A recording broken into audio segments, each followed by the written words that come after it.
Le'Veon Bell was released by the Baltimore Ravens. That's it, right? No, I'm not gonna say that's it. He'll catch on somewhere, Yeah. but he's now that it may be it for him being a franchise tailback. It's like, I mean, the handwriting was on the wall, obviously, but he's never been the same dude. He's never been the same dude since leaving Pittsburgh. Like, let's be clear. Let me ask you guys this: do you think he looks back on that moment? Because like I look back on my career and I go, if I would have stayed in Denver, backed up Peyton, like how would things have turned out differently? But I wanted a better opportunity to go play, right? I wonder if he looks back and goes, I shouldn't have sat out that franchise tag year.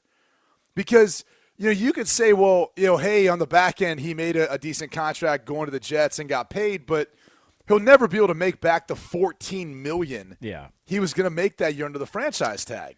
I wonder if he wishes he would have played this thing out differently. Would the Steelers have signed him long-term after that franchise year?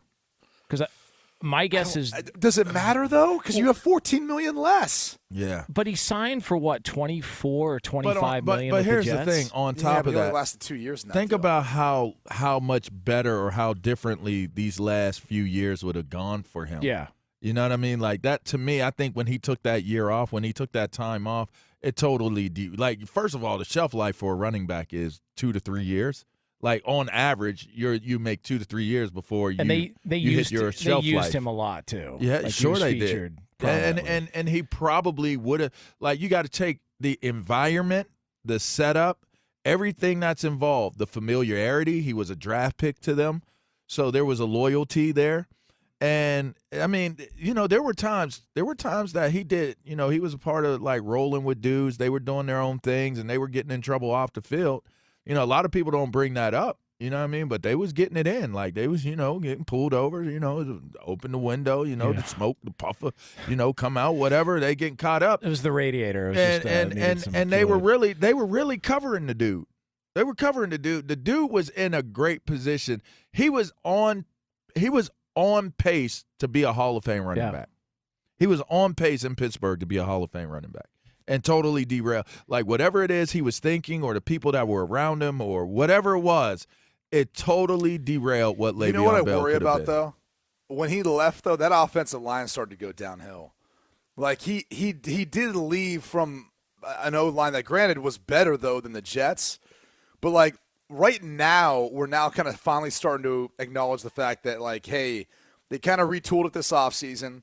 They got a couple rookies up there. It was a revamped group that's now playing better. But the 2 seasons prior to that, it wasn't very good.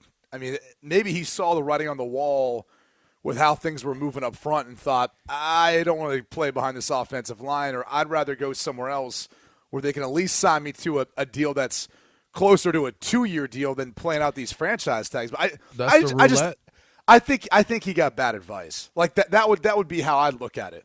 Like he got bad advice because he'll never get the $14 million back, and whoever was telling him that like he's gonna have some long illustrious career like this, he should have said, "Hey, go call up Frank Gore." Frank Gore was out there taking not league minimum deals, but it wasn't like they were top of the line deals just to come back and play year after year. That's eventually what the end life of a running back in the NFL looks like. Yeah. Frank Gore ended up making in his career a little under $63 million. As a running back. And how much did he make? How much did he make in his last 5 years? Not that much, because the biggest deal he got was a multi-year deal for a total of like 22 or 27. Was that San Fran? Yeah. But the crazy thing is if you're approaching it from a sensible perspective, if you were to get a job in your regular life as a civilian, you're probably not going to make 6 figures right out the gate. No. I love how you call them civilian. Yeah, you become a civilian. Once you become a civilian, like you gotta adapt to civilian life, and that is the honest to God's truth.